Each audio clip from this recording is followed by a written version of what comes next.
Oh, it's like, what are you so surprised about, Aunt Sandy? What was that O about?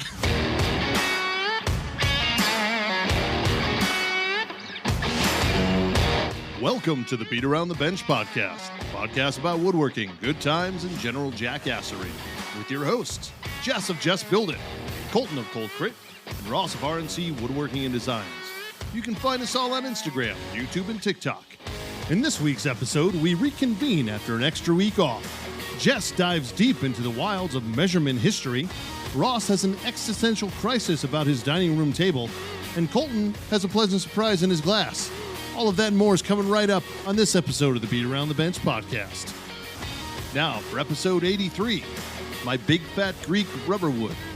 Very, very nice. Very nice naming. You could have gone another way with that. Thank you. A few other ways, in fact. Yes. To the listeners out there, Colton is running just a few minutes late, but he will be joining us in just a second. So, Jess and I kick things off because there's a lot of stuff to cover off on. The last episode we had was leading up to Black Friday. So, Jess, first and foremost, how was your Thanksgiving, man? It was good. It was good. We decided to opt out for turkey. Okay. Because I'm sick of making turkey and nobody really likes it. Even if it's perfect, it's still not. So we did prime rib. Nice. And I got a deal on it. Actually, a standing rib roast is basically the same. It's just not prime. It's like choice. Yeah. And it's just not as marbled. But I don't know if you've ever made prime rib in the oven. So I rubbed it down with, just regular salt, pepper, garlic, paprika. Mm-hmm. That's it. Day before. Put it in the refrigerator. Set it out 2 hours prior so that it would be like room temp at its core, right? 500 degrees, 6 minutes per pound. So it was a 10 pound. We did 60 minutes. And then you turn off the oven and don't open it for 2 hours. Mm-hmm. And it rests and slowly cools down. And it's like a perfect medium rare in the center. Nice. Like medium on the ends. It had like a little bark. Oh, nice. My God. And then we made homemade mashed potatoes. And we made, I had that TikTok mac and cheese where you make like the roux. Yeah. I made that. It was so good. And then we saved the leftovers and I took the bones and made soup the next day. Like it was awesome. It was very nice. Family came over. It was good. Nice. How about you? So we host Thanksgiving every year. It is my favorite holiday because you have all the food, the family, the football, the fun, none of the worry of presents, none of the stress of any other, obligations. It's literally just come hang out. Let's see our family. Let's eat really well. And that's why I love Thanksgiving. But normally, we do it up. And normally it's both sides of my family, upwards of 40 people. And it's an endeavor. It's a multi-day prep kind of situation, both in cleaning the house and cooking and a few other things, because there are some things that you need to cook a couple days in advance, like stuffing, because it needs to come together and then you reheat it. But overall, it's a lot of planning and making sure you know what timing you need for getting in all those things, because we only have the one oven. So it's just trying to make sure it's done all correctly. But this year it was a little light. We only had 24. And it was, we did 2 turkeys. I do one of them smoked and I do a Cajun injection in that one. So that's like literally melting, falling off the bone. And then my wife does a traditional turkey. We did the stuffing. We actually do mac and cheese from Costco. And if anybody has ever seen in the pre-made counter near the butcher at Costco, they have pre-made dishes. There's all kinds of stuff. The mac and cheese from there is a 4-cheese mac and cheese. Yeah. And dollar for dollar, I don't know that you can best it by doing it at home for the ease of just throwing that in the oven. Yeah, we buy the Sam's one and it's really good. Yeah, same idea. So we did that. We did 3 or 4 different vegetables and all the sides. It was a great Thanksgiving. Had an awesome time. I also do a typical, like another meat as well, because as you said, not everybody wants turkey all the time. So I switch it up each year. Last year I did a brisket. The year before I did a prime rib. This year I did red wine braised short ribs, and they like fell off the bone, like they disappeared. It was so good. Good. Yeah, so tackled all that, and then actually on Sunday We went over to a friend's house. My wife has a group of moms in the area that they're on a text chain. And so some of the dads in the group, myself included, were like, we should put together an event of our own. And we called it Meat Fest because all of us were going to barbecue and bring some kind of meat to share. And we set it for this past Sunday after Thanksgiving at 3:00. And that was literally, and we did that like 2 months ago. Okay. We're like, that's what the event is going to be. And on like Friday, the day after Thanksgiving, all the wives were like, we don't have enough information. We don't know what's going on. Our husbands apparently planned this. This is going to be a total failure. And on the side, I texted with the other dads and I'm like, hey guys, who's bringing what meat? What time do we need to be there? And that was it. And the guy whose house we were going to, he's like, I don't know what the problem is. There's meat. It's a fest. How much more information do you need? And all the dads showed up and we each brought something. I did a brisket and some smoked sausage. One guy did some pulled pork. One guy did some bacon wrapped duck. There was a few other, yeah, it was awesome. And we literally just showed up. We had some plates. Everybody sat down, had some beer and some barbecue. And all the moms were like, I think I kind of really like Meat Fest. Like this was super chill. And I was like, you should let the dads do a little bit more as far as the planning. Yeah. But yeah, it was awesome overall. And it was a great weekend. I definitely ate way too much, but if there's ever a weekend to do it, that's the time. So that's the time. But both you and I actually were kind of, the reason we didn't do an episode last week leading up to Thanksgiving is because both you and I were kind of voluntold that we were going to redo our kitchens before Thanksgiving, and both of us were hosting. So I want to know how your kitchen remodel has gone. So, all right, let's take day one. Old 80s kitchen. Okay. For people that are just ever tuning in for the first time, old 80s kitchen. The cabinets actually were good cabinets, but they were very dated, Formica front. No, actually they were maple. They were soft maple doors. Okay. And, but like stained. And then in Florida, it's a big thing, and probably up north too. They'll put a soffit in the kitchen so they don't have to run them to the ceiling. It was definitely an 70s and 80s thing to do that. Yeah. So this house has low ceilings, but it still had a soffit of like 6 inches, 6.5 inches. So, excuse me. So that's got to go. I said, I'm putting crown on my cabinets. They might only be 30-inch tall uppers, but I'm putting crown on my cabinets. Yeah. And so we tore the ceiling out. We put in new wiring.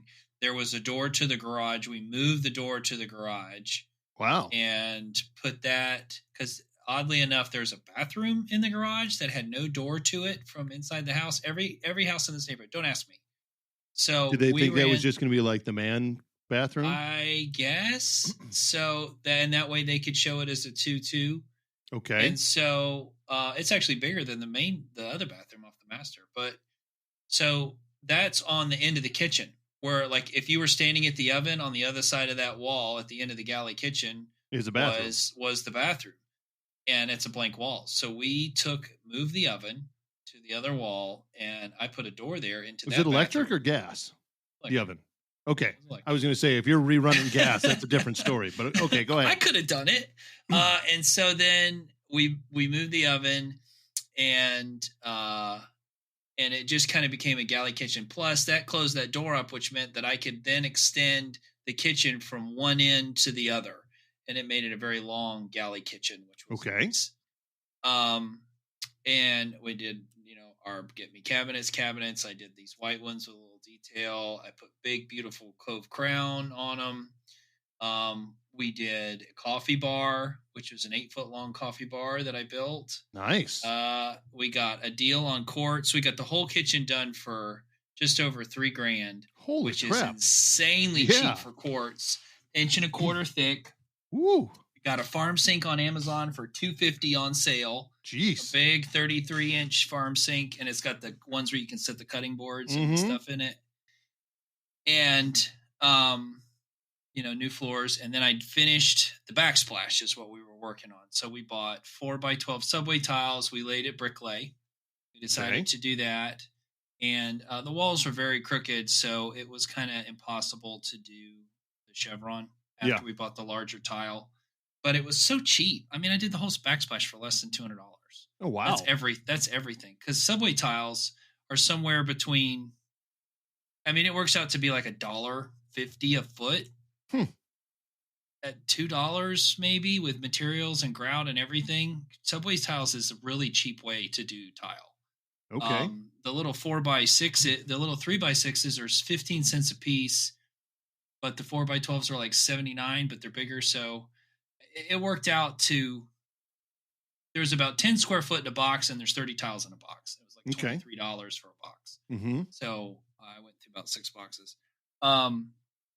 And I got it in, and I'd never done a backsplash like that before. I'd done tile floors and showers. Yeah. It was pretty easy. I wound up just buttering the back of each tile. Yeah. And then kind of mushing it, getting it even. Trying to butter the wall did not work.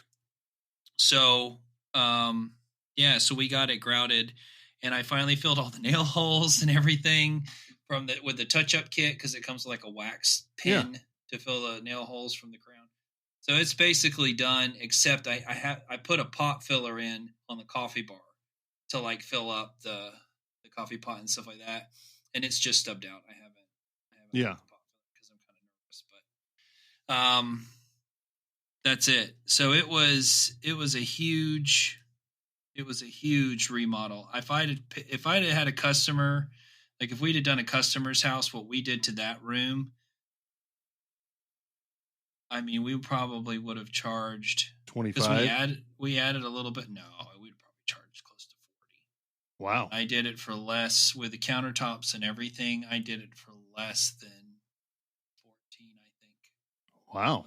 If you count the floors, the drywall, the lights, everything. I got a deal on the cabinets because the company gave us 20% off since it was for us, and we buy so many from them, the distributor.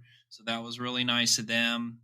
And so the next step is I'm adding this room that I'm in right now is going to turn into a bedroom. I'm building a closet, taking the slider out, putting in a 36-inch door. And then in the garage, we're walling that in and making a laundry room.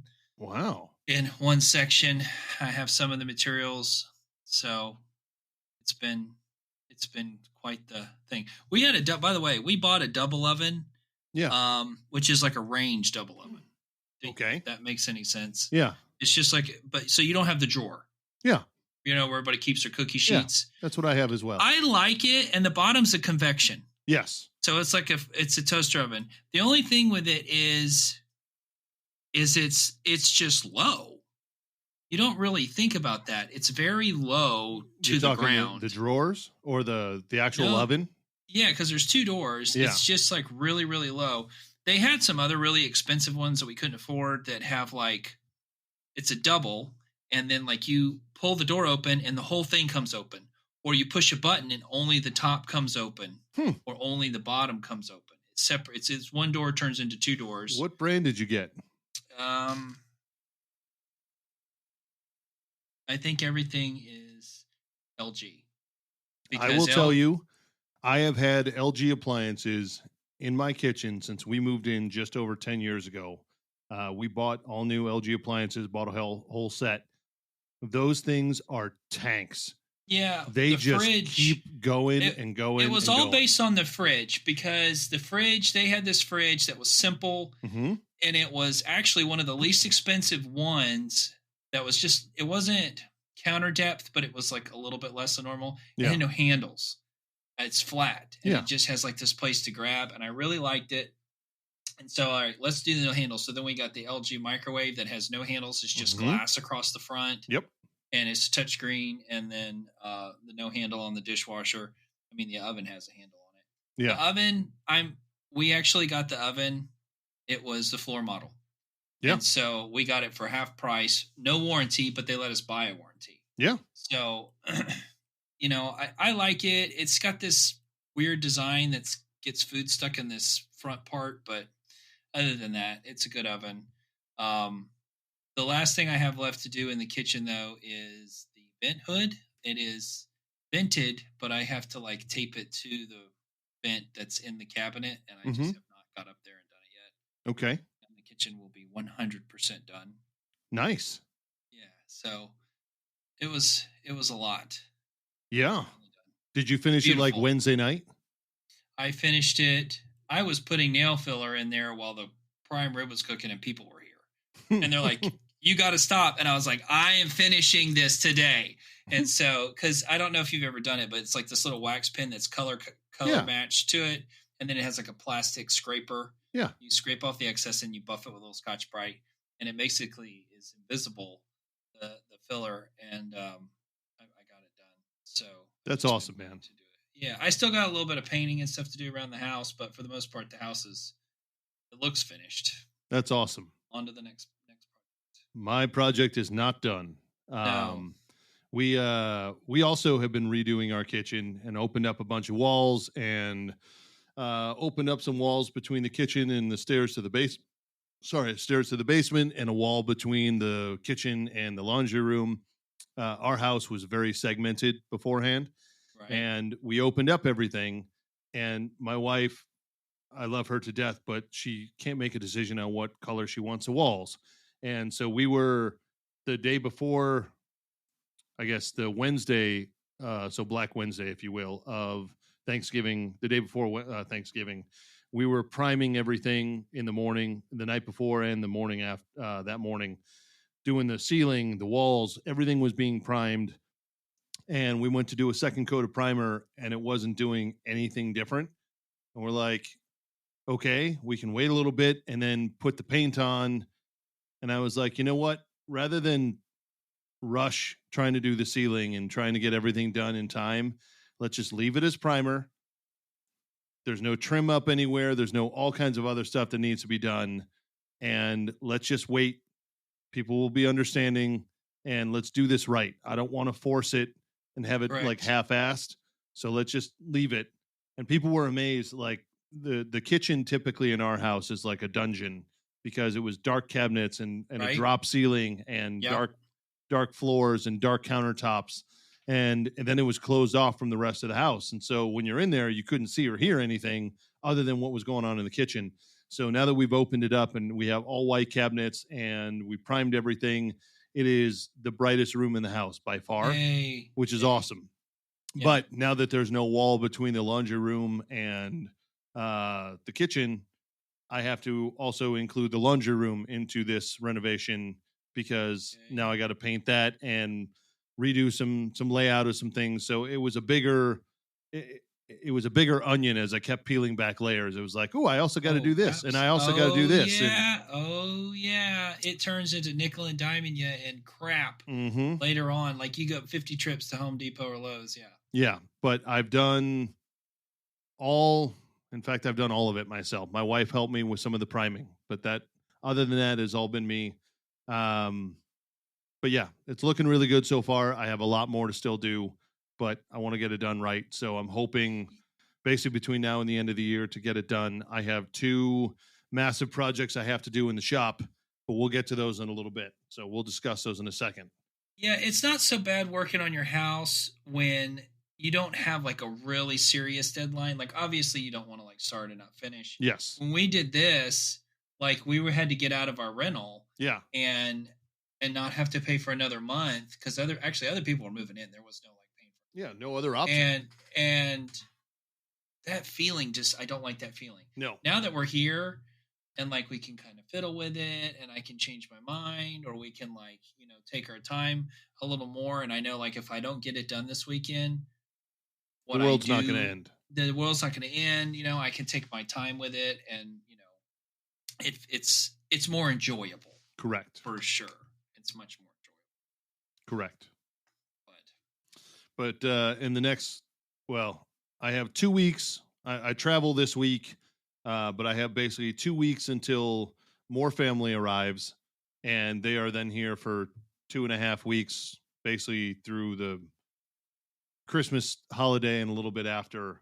And so I want to try and get as much as I can done before they get here, but I also have other projects that I have deadlines I have to hit. Trying to get those done before the end of the year.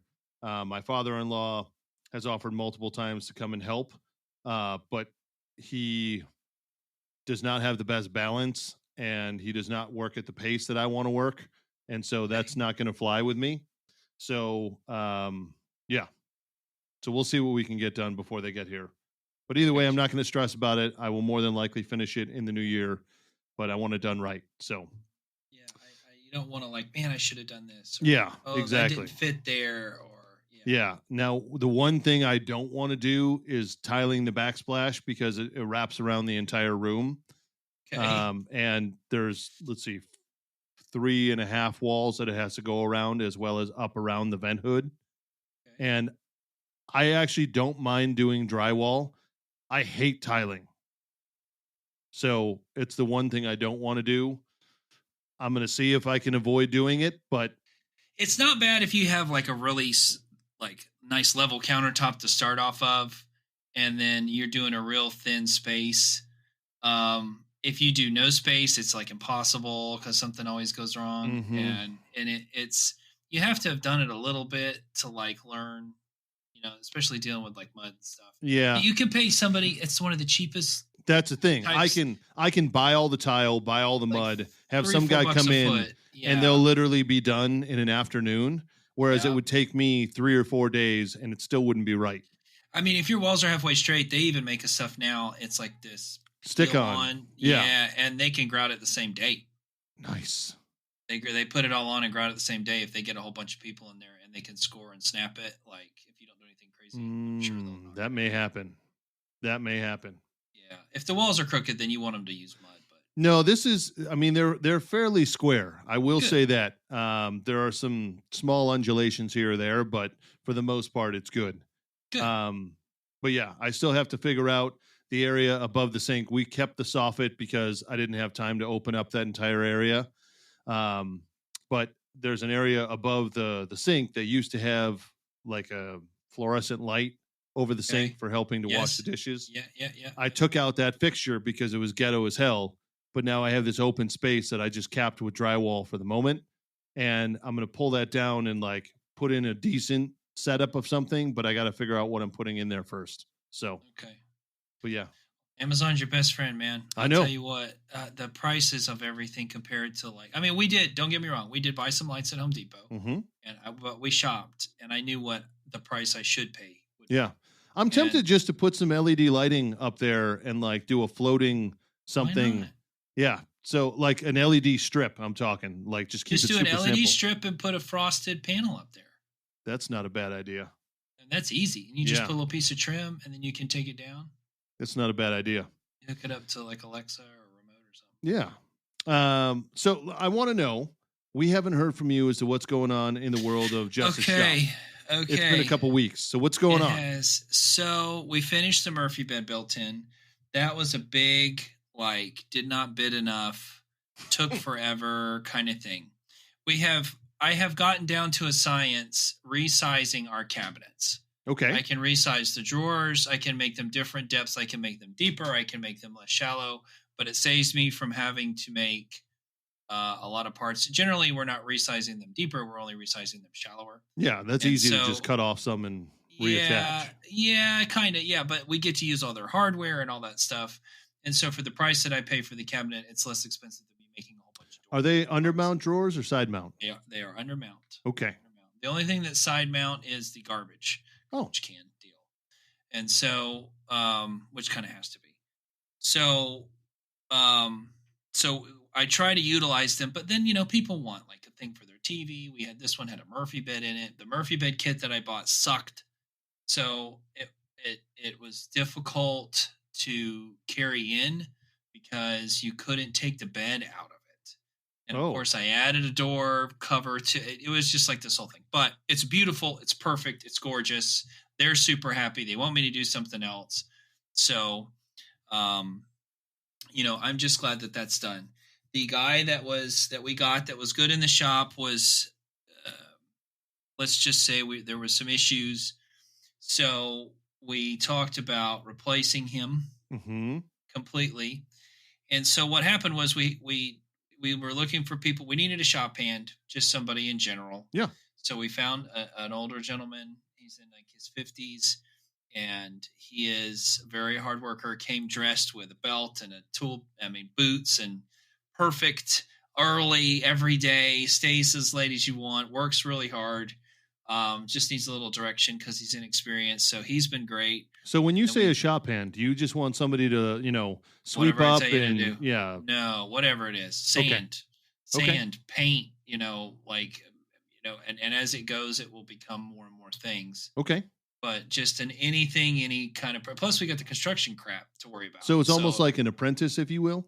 Sure. Okay. Yeah, he's done some woodwork. So, and then we also were looking for a carpenter, and this one guy came and he was working in a shop and he wasn't happy because of the management, and he's like very articulate, easy to get along with at the interview, and I'm like, I really like this guy. So the owner met with him, and so he had to give them 2 weeks as he should, and so he started, and he's the first person. I mean, honestly, I was thinking about this today. He's the first person I've ever hired that even knew what a joiner was.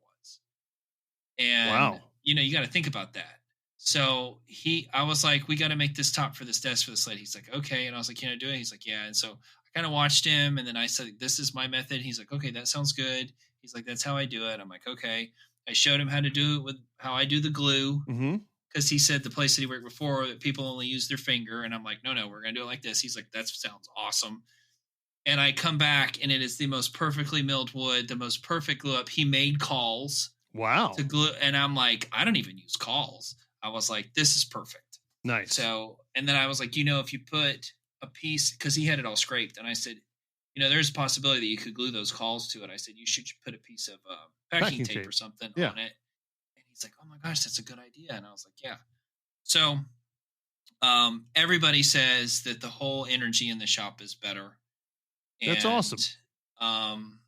The person that we were having issues with is extremely good in the field. Yes. One of those guys that's just always been in the field. And so like ingenuitive, thinker, planner, excellent with that kind of stuff. And so the owner said, why don't we put him in the field? He's like, I got all these remodels going. He can do just about anything. Why don't we get him why don't we make it sound like that? So he went to him and he says, so what I want to do is I want to put you out in the field full time starting Monday. And he's like, okay, great. And I'm thinking, this guy's not really going to work. Yeah. Yeah. Okay. He said, but if he doesn't show up or he's late or something like that too much, he'll just get rid of it. Okay. I think he's going to excel. I think he got us to where we were at now. I got to see him, and I think he's going to excel with this, and everything's kind of starting to fall into place. We have jobs going on and things are getting done by subs, and I haven't even had a chance to like go over and check on everything. Yeah. So he can be that guy. Well, not necessarily that, but yes, eventually. And then we've got no room, and we've got all these jobs we've done and all these scraps that I don't want to throw away. So I got permission to build a side thing, like a scrap storage, shed, if you will. A shed. Yeah. So it's 12 by 10. Okay. And I made it like 8 or 9 foot high ceilings in it. And the last little bit of space that we had on the property to build such a thing. And so I've actually been framing for the past 2 days, which has been awesome. And so we're building that, and we're just going to kind of cover it with tarps, basically, to keep the rain out, and just store like scrap stuff in there. Because like the last build, we barely cut any new sheets up because it was all out of like just stuff. Like that's awesome. Plywood. That alone is such a cost savings. Oh yeah, just as much as we're going to save, as much as it costs for the lumber and the labor, we'll save within 6 months' time. Make it, not having to throw everything out. So anyway, so we got that. And then the construction thing started. We started one of our builds. I've been drawing like plans in SketchUp. We have, you remember JC? Yeah. He has this huge man cave thing he wants to do off of his detached garage. A very, very big remodel. Awesome. And so we may or may not get that. I think we'll probably get it at the end. And then we have the big house renovation, which is basically the entire house inside plus an addition that is got a contract. So we're doing that. probably starting in February, I would think. We've had a few, like built-ins and stuff come in, and then I've bid on a lot of stuff, but I've adjusted my bidding to be higher. Like we just can't. Yeah. I've got stuff, and then we've got the guy that does our website. He got flooded, so we're doing a remodel for him and some furniture. He also purchased a piece of furniture and some cabinets, and so I mean, it's to the point where I'm not building anything, which is good and bad. It's good and bad. Things move very slow in there, but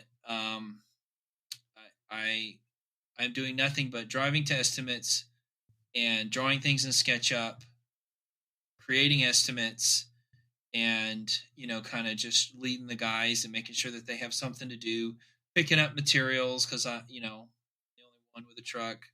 We got the trailer wrapped. We got new shirts. We got hats. Wow! We're rolling along. It's actually quite a great place to work. That's today, awesome. Even her dad was there today doing the lawn. We were busy bees today, and I just try not to let it stress me out because at some point you just got to let go and think if this fails, it's not going to be because this one guy didn't move fast enough. Yeah, you know what I mean. It's just not. As long as the quality's there, that's what really matters. Yeah. So I just customer satisfaction is key too with the contracting side of it, and Ashley keeps such good contact every single week. She contacts everybody. That's awesome. That if's waiting or whatever. And so people always feel like they're in the loop. Yeah. And they will always be that way. And I think it's good. We're just at the point where we have to get a really good sub base going. And I'd like to see some more things on paper scheduled with some contracts. Absolutely. So on and so forth. And I'll feel a little better about all of it. Absolutely. And then get to where I can go to the jobs. Yeah. It's just hard to have the workshop going and new guys starting and have to watch all that and do all the estimates and build stuff. There's not enough time for all that. No. So you're only one man. Yeah. Yeah. And then what else happened? Something else happened. I guess that's about it. The new guy starting was a big thing. But it's interesting working with people that have worked in other places before to see how the things, how they do things. What I have learned, and I'm not tooting my own horn, but I have learned that I have figured out some very efficient ways to do things. Okay. And it's not that that's the only way, but I watch other people do things and I'm like, no, just do this. And they're like, oh, that's so simple. Why didn't I just do it that way? Yeah. You know what I mean? Because it was always about speed. It is about speed. Yes. Accuracy and speed at the same time. And I'm like, well, if you just put this here and clamp that there, then you can put those screws in. You don't have to mark everything out. You don't have to do all that. And they're like, oh, okay, that's a good idea. Yeah. So that's why I like being in the shop, because I can teach them all those tips and tricks that I've failed at. I've failed a lot. And so I've learned all these different ways. Hopefully, once things start rolling that much faster and you have a free second here or there, you could film some of those tips or tricks. So that has been absolutely non-existent lately, because between me and Ashley, we have not, we're getting up at 4 a.m. and getting there early, and it doesn't, by the time we get home, it's time to go to bed. Yeah. We haven't had a second to do anything. So I've taken pictures of some of it, a little bit of video here and there, and she's posted. So that is a goal of ours in the next, things are starting to settle down a little bit, to get a little video of us building some things, and the tips and tricks is a good idea for things. I have a good nugget this week. Awesome. I'm glad to hear something that my dad taught me. Yeah. And, I never thought about it, but it's just how I've always done things, and it's always 100% accurate. So awesome. That's awesome, man. I'm surprised you guys didn't eat at your spalted table. And haul it over there and put it together for that. So the issue with doing that is, if I bring the spalted maple table to my home, leaving. My wife will never let it leave. Well, so what? First of all, I still I have deserve a spalted maple table. Yes, she does. She does deserve a spalted maple So table. do you. You should get to enjoy, because that's the one thing about my kitchen. I got to enjoy something I did for once. Yeah. It's been mine, and I'm not real possessive of material things, but like I finally didn't do somebody else's kitchen. This is my kitchen. This is great. Yes. Now there are two things with this. Number one, I still have kids that love to color with Sharpie on things. And even though they're 9 and 11, they're like, I'm doing my homework. And they're just using Sharpie instead of colored pencils, or they are painting because they decided to do crafts. And you got sandpaper. I'm not sanding down that table. Like ceramic coat, baby. It's supposed to that's protect true, it. But I also want to be able to wipe it off. So, the table is done. The table is waiting to be sold. I have been sending it like crazy to different interior designers in the area. I've been sending it to chambers of commerce. I've been sending it all over. I even did a 20% discount for Cyber Monday. Didn't get any bites on it. I know it'll sell at to the right person at the right time. I totally get it. I would love to be able to bring it home. Don't get me wrong, but I would love the money in the bank that much more. You got room for it? Yes. If I were to take out my current kitchen table, because our current kitchen table is actually one that 9 years ago, it was the first and only product that before I met you and subbed out those boxes to you, it is the only other thing I have ever subbed out because I was too busy to be able to do it. And the guy I subbed it out to used all wet 2x4s and 2x12s from Home Depot. And he literally, like, he did an okay job on the build, but it is so warped and everything. I was like, I cannot put this into somebody's home with my name on it. Like, it's not happening. So this table that we've had, my wife about every 6 months repaints the entire thing, and she changes the color. And so it's got so many layers on it. She's like, it's so messed up that hell, I'm just going to paint it. And we don't care if the kids mess it up. And we're like, someday we're going to have a nice table and the kids won't be allowed to do stuff on it. And it's depending on how long it takes to potentially sell this table, that may happen. We'll see. I would rather have the money in the bank myself. Yeah, I understand. But yeah, so we'll see. So tell me more about your kitchen table. So he glued up 2x4s or 2x8s or something? Dude, so this is when I was first starting out. And I'm talking like... It's okay. You don't have to make excuses. No. So there is a reason for the background on this. I was literally just starting out, and I was to the point where I was like, okay, I can quote stuff out just by materials, and for the amount or table size that they're looking for, it'll cost $250 in materials. So I'm going to charge them $400 for this table. Oh, wow. Okay. And so when I subbed it out, I was like, I will pay you $325 for this, and I'll make $75 on it. And he was like, cool, I get to build it, and I'm making $50 on the materials. So he did all 2x12s, which sounds good. He did 4x4 posts and 2x12s. That was going to be the entire thing. And he ripped them all down to size, and he used pocket holes and or dowels to put together the tabletop, and then did breadboard ends. But the breadboard ends are just screwed in. They're not actual breadboard ends.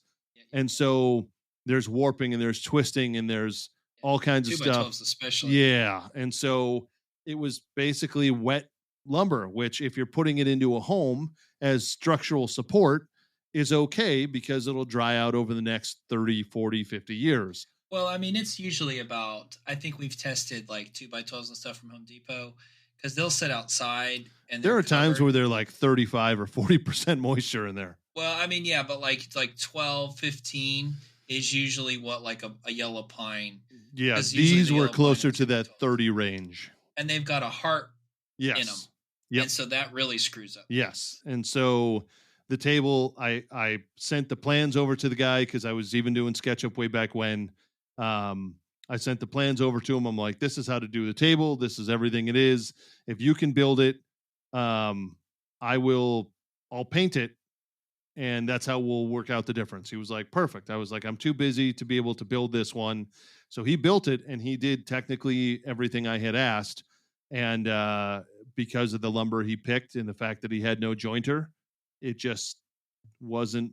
Did he glue like where he cragged each piece together Yes. too? Yep. Oh, okay. So here's a cool idea, just so like it becomes like a piece of your family. You could does the breadboard go past the apron? Is like, you understand what I mean? How Yes. big are the breadboards? So on one side they go past, on the other side they're flush. It's on top of that. So what I was going to say, because it's not done as an actual breadboard. I know. Yeah, I know how everybody does it. Well, that's clamp it on, and there's how you should do it, and then there's how a lot of people do it. And he did it the other way. Here, everybody did it like that for forever. So what I was going to say is, it would be cool for you to take it and like run like a router sled over it or something like that, and use it as a work table one day, and you have all those layers of paint. Like leave some of it. It'd be kind of fun. I've thought of that. I've also thought of just making it like a craft table downstairs. Yeah. There's options that I can do with it, but it's one of those where I'm like, once I see that the kids are no longer screwing up that table on the regular, like my wife repainted it with chalkboard paint before I forget what holiday. It was one of the earlier in the year holiday, maybe Easter. And that way she could write what everything was on the table as people came in. Oh, fun. And that it made sense to me. My son, at the time he was 8, decided rather than using chalk, he would just use paint to paint whatever he wanted. And it was like a week later and the table was already ruined. And I'm like, this is why we don't have a nice table in the house. So as parents would say, that's why we can't have nice things.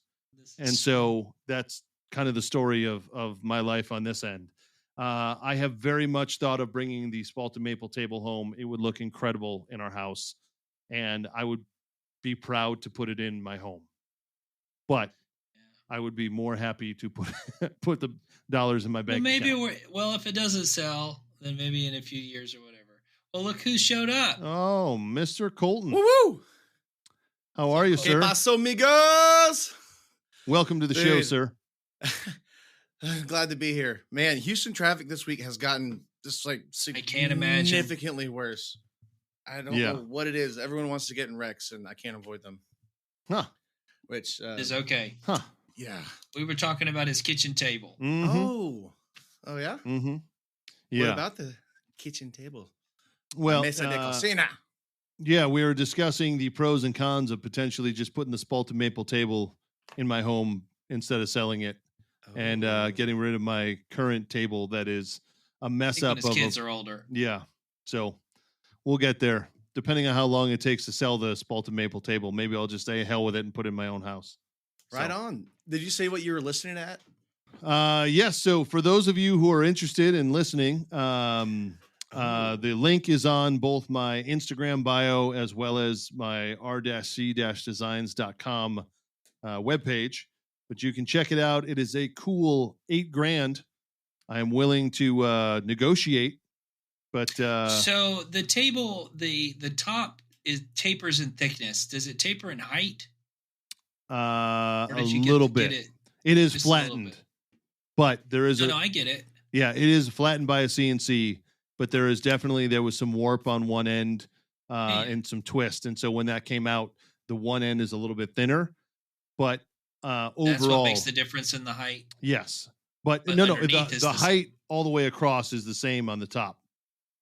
So I made sure to countersink. So it's different on the bottom, technically. Correct. It is technically different on the bottom, but I countersunk the legs, and I have adjustable. Would you ship it? Would you crate it up and ship it? Absolutely. If somebody is interested, and I'm happy to ship it. What do you think that would cost? $1,500? It depends where it's going. I'm happy to make a shipping crate and send it out to somebody. I don't know. I have a customer that's looking for one about that size. So it can seat 10 people if you jam them in 8 people comfortably. Yeah. All right. I'm gonna send some pictures over to you. Yeah. Send him. I'll send you a link. You can send it over. I'm gonna tell him I built it. That's fine. He pays me for it. That's fine. I don't care. You can tell him anything you want. Hey, I gotta say though, that's a good sign of your work, or like, your quality of work, do it right, whatever it takes, that you'd want to put something you made with intentions to sell in your own home. Yeah. Right. You made it. We just don't get to do it as much as we want. Yeah. We were talking about my kitchen. Like, this is like the first thing in a long time that I made that I got to keep. Like, it's mine. I got to take pride in my work and keep it. Yeah. I usually do that for other people. Right. Mostly do that for other people. Yeah. I think the analogy I normally use is I'm the carpenter with no chair. Right. Yeah. Yeah. Yeah. Or they always say that the shoemaker's kids never have any shoes because you're always making them for everybody else. The landscaper with uncut grass. Yeah. Like the whole. Yeah. Now, Colton, I know you just joined in, but I have something fun to share with you. And Jess has a new segment to share with all the listeners out there. And it goes a little something like this. It's the history.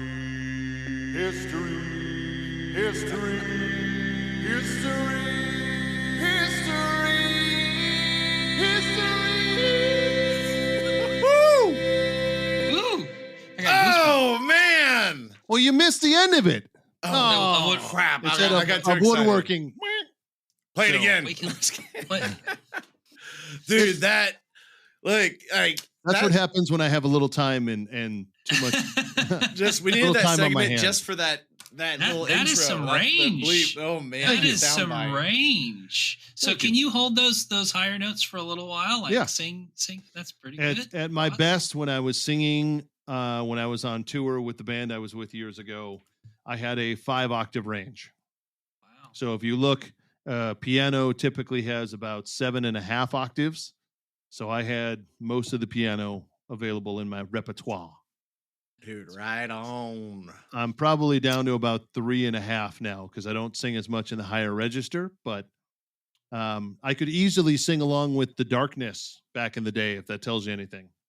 The Darkness. Okay, so history of the week. We've done Wood of the Week for a long time, and I thought, because I'm going through all this stuff sometimes looking for something that maybe like a little something somebody mentioned. I'm like, oh, that'd be good. I write it down. I put it in my phone. I do research. But what happens is I see this history of things as I'm going. That's very interesting. And I'm all about where it came from kind of person. Like what? Like why? Why? I'm a big why person. And so history of a lot of different things, like why did they invent this? Why is this here? Who did that? Why is it like this? And so I thought that would be fun to bring to the podcast. So the first history of the week is on something that every single person in woodworking uses every single day. And that is measurements. Ooh, I was going to say razor blade. So could be, a pencil. So where does it, like, what is it? Like, what is an inch? Where does it come from? What about a meter? What about a millimeter? What in the world is it based on? And so what I found throughout history is they wanted some sort of like serious standard to start from, and then it grows from there. Okay. So we'll talk about the ridiculous things of the American standard first. Imperial standard. Imperial, whatever. And like a couple of those things where they come from. And then we'll talk about metric, which is like way cooler. So where do you think the inch came from? Well, like there's a lot of like different myths about where did your mic? Yeah, for some reason, Colton, you're it sounds like you're on the speaker from the computadora, but I would say the inch actually came from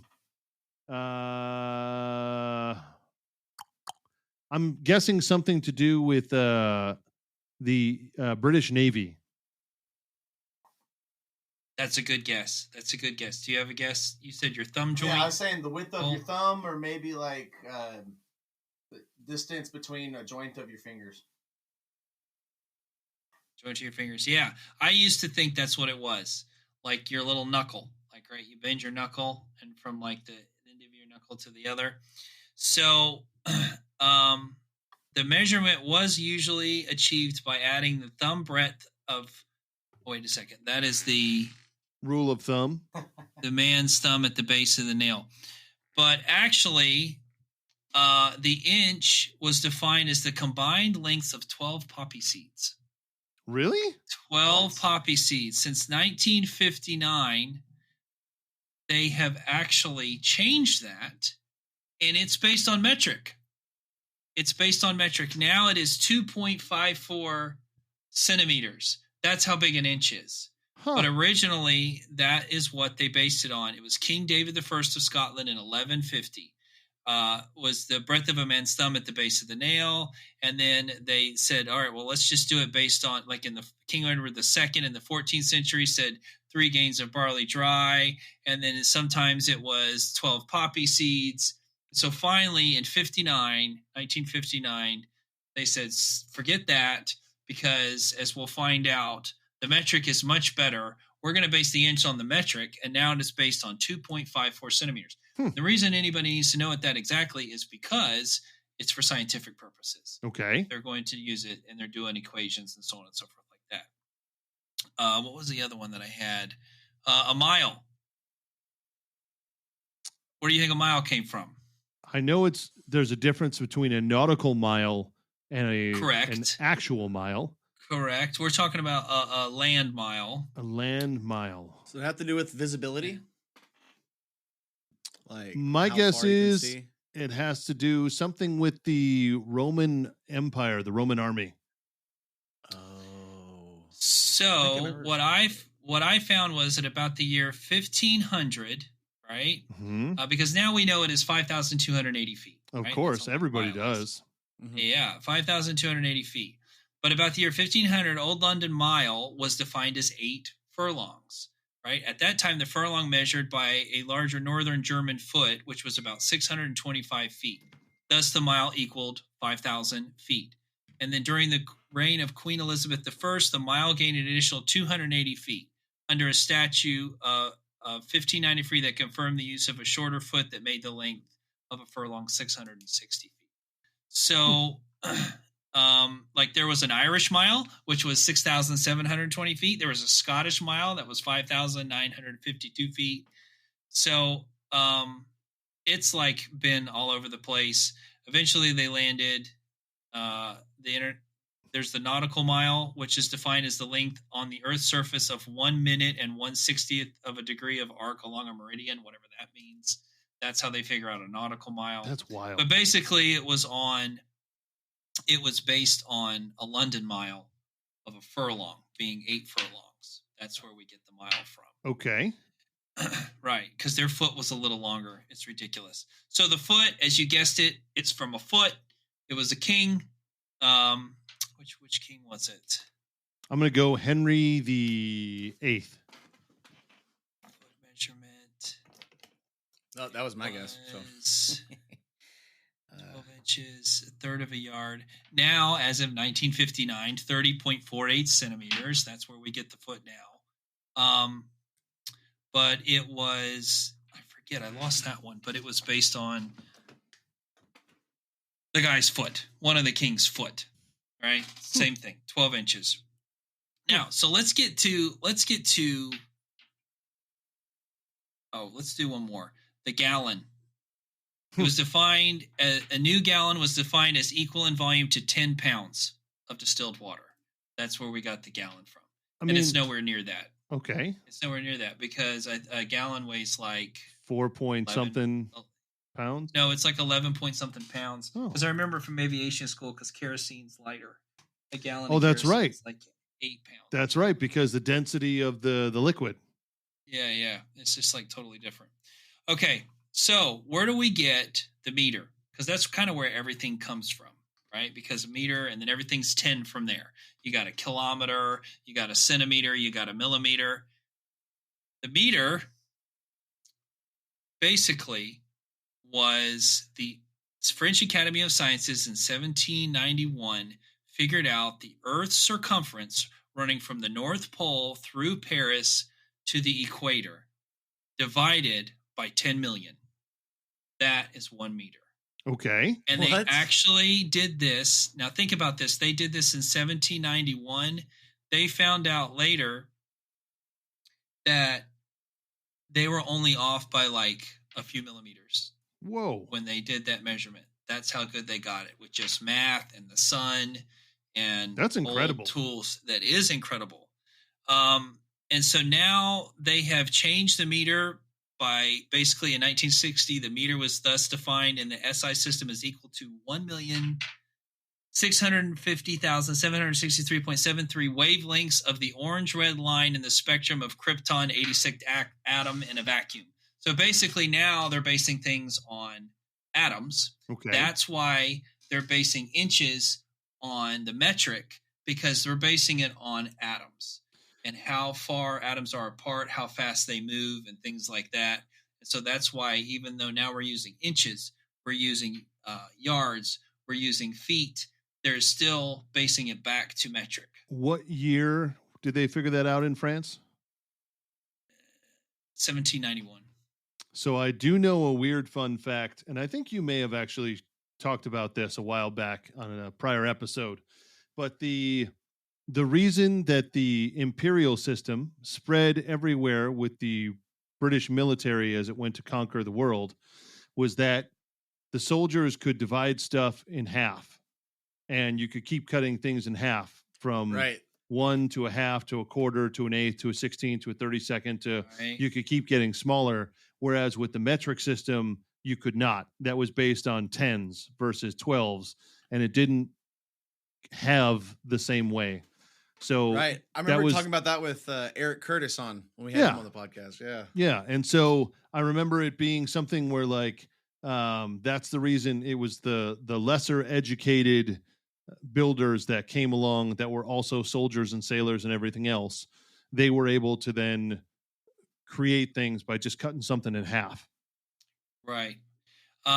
Also interesting fact is this is the number that I've been looking for. So last time that they have like figured this out again. So we were talking about the meter.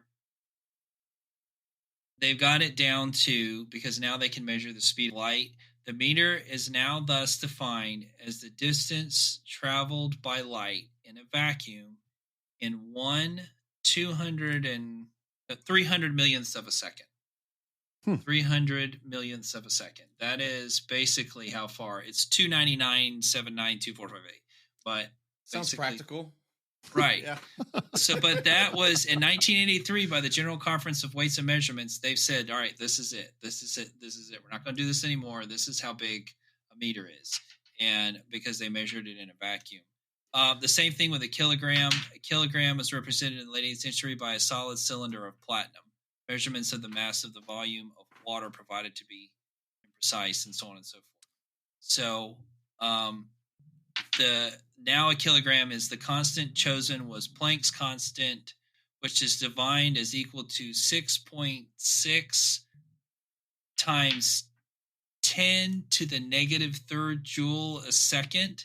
And how you're going to tell me that something weighs has anything to do with time, but that's how they're doing it.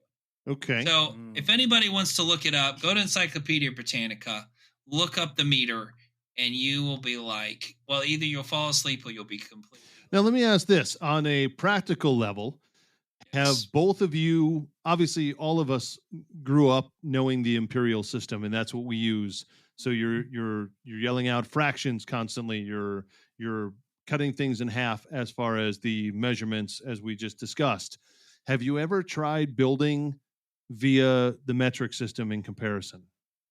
Yes. And so here's my only thing with the metric system is that I would rather use the metric system, but my point of reference at this point in my life is based on the imperial system. Yes. And so like if you're, as far as scale is concerned, I would have to get used to like how big 24 inches is, or how big a foot is, or an inch and a half face frame. Like how big is an inch and a half in millimeters? Because I'm scaling things based on that. I do know that technically 3/4 of an inch is like 19.632 millimeters. Correct. Because whenever I'm using the Festool domino and I have to set the depth as far as how far it's plunging, if I'm on a 3/4 inch piece, if I go over 19, it's going to cut through the other side of the board. If I do under 19, I'm good. Right. Yeah, because it's at 20 is the halfway on that thing. Yeah. And most plywood's like, it's just below it. But yeah, it's like 19 point something. Same thing with a quarter, because when I buy shelf pins, quarter-inch shelf pin is 6 millimeters, but it's not really. It's like 5 point something. Yeah, 5.873 something. Yeah. Oh, the last one that I wanted to bring up was the ounce. So simply put, it was 480 grains. 480 grains average. No.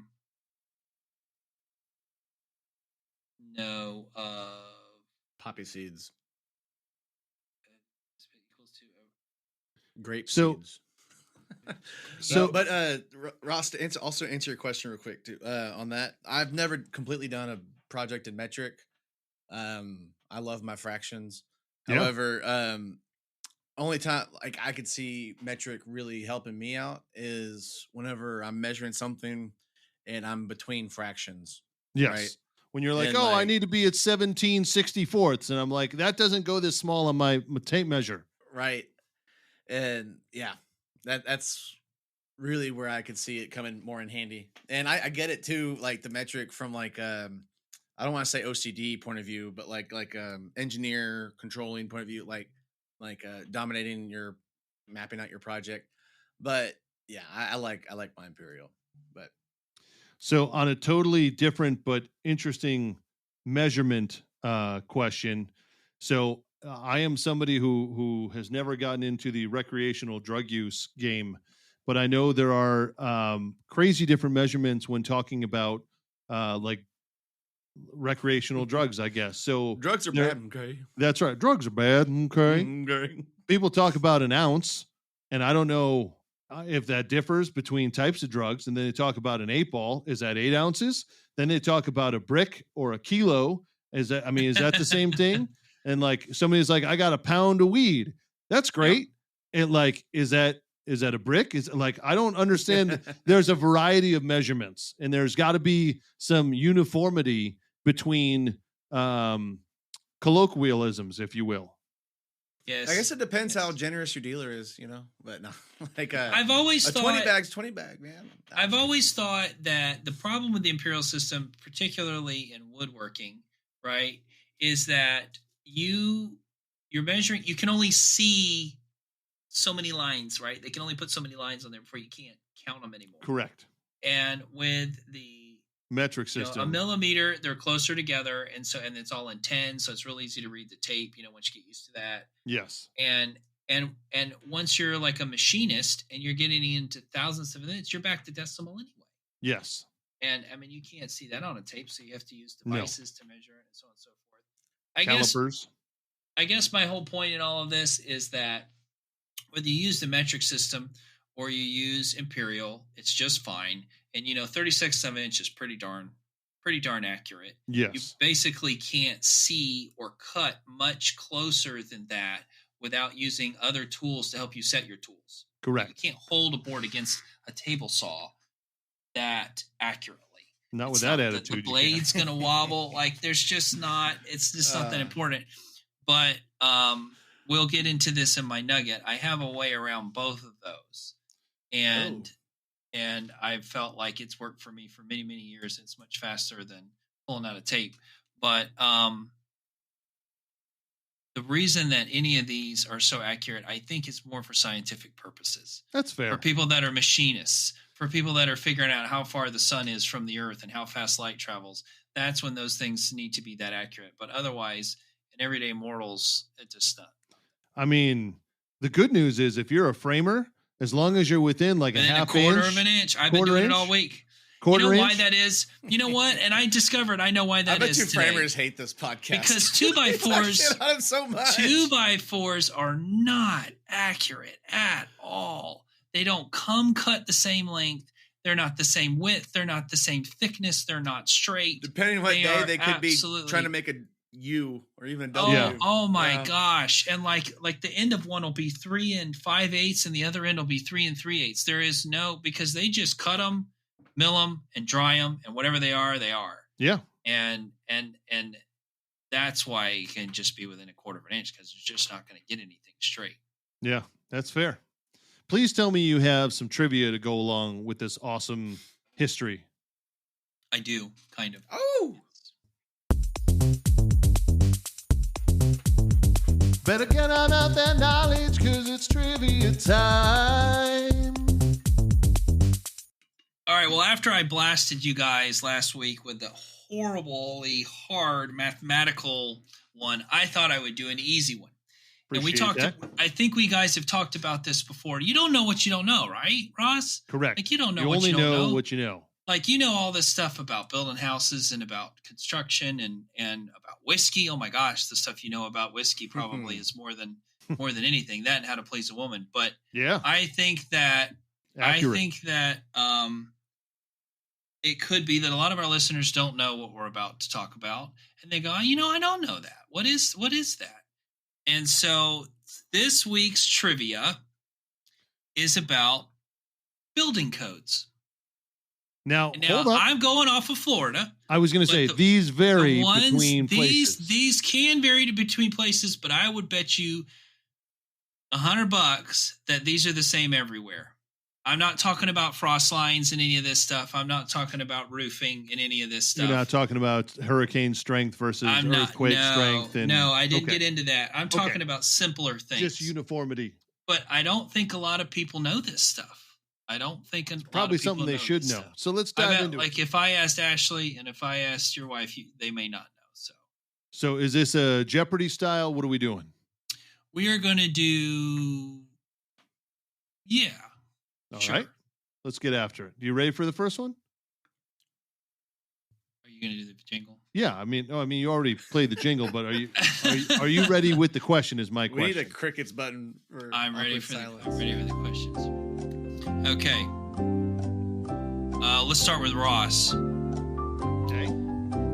Percentage-wise, it's not Jeopardy style, but percentage-wise, what is the largest size? So you got floor joists, right? Right into your house. They got to run plumbing through them or whatever they got to run through them. What is the largest size hole you can cut in a floor joist? And it's a percentage. You want multiple choice? 60%. So you're saying the hole can be 60% of the height of the joist? No, I'm saying the width of the hole can be 60% of the width of the joist. So for instance, if I had a joist that was 9 1/4, right? Are you talking length? What's the diameter of the hole? The diameter. Are we talking? This is like a 2x12 that is on the floor at the moment, or 2x10?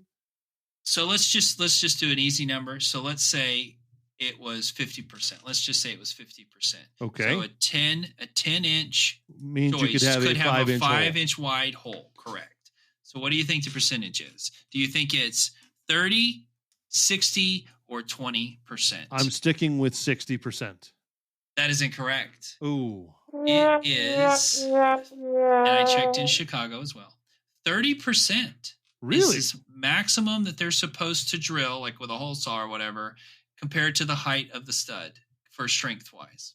So without hold on. Reinforcing it. You said a floor joist. A floor joist, correct. You didn't say a wall joist. No, not a wall joist. That's different.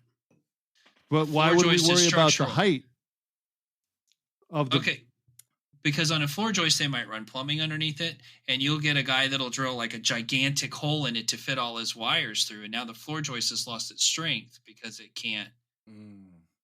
But you're talking not the length of the board. You're talking the height, width, if you will. The height of the board. Yes, correct. That's what I wanted to clarify. All right. Okay, sorry. That was good. Confusing. All right. So same question. What about a notch? What if you just want to cut a notch in it? This question is for Colton. What if you want to cut a notch in it? And I will tell you, this one is not a percentage. It is a fraction. Can you cut the notch 1/2 of the height, 1/5 of the height, or 1/6 of the height of the joist? Well, I was thinking a third, but you didn't say a third. But I'll go with 5th. You're close, but that is incorrect. 1/6 the height is code. 1/6 the height, which is very, very shallow. Yeah. Now, there is ways to reinforce it where you can get around this kind of stuff, right? They do make some metal brackets and stuff you can add in case you need to run a larger drain or something like that through your floor joist. Mm-hmm. But these two are pretty. I checked a couple states, and it's the same. In Okay. both of them, because it has to do with structural things that they. Yeah, structural integrity of it. Right. All right. Okay, moving on. Ross, you'll know about this week. What is the standard height to the bottom of an electrical box on a residential indoor area in your home? What is 18 inches? 12 inches. What is 12 inches? That is correct. That's kind of correct. So it varies some, but for the most part, it's 16 now on any new construction, but 12 to 16 is what I found. Okay. On it. ADA homes, where there's have to be 24. Correct. They raise them up for people in wheelchairs. That is correct. I do know. Well, I won't give it away, but I do know the height for wall switches too, like light switches. For ADA? Yeah. Or for ADA or standard. Okay. I did not put that in there. What is it? So for standard, it has to be 36 to 48 inches, anywhere in there. Yeah. For ADA, it is 30 inches to 40 inches. Okay. Very good.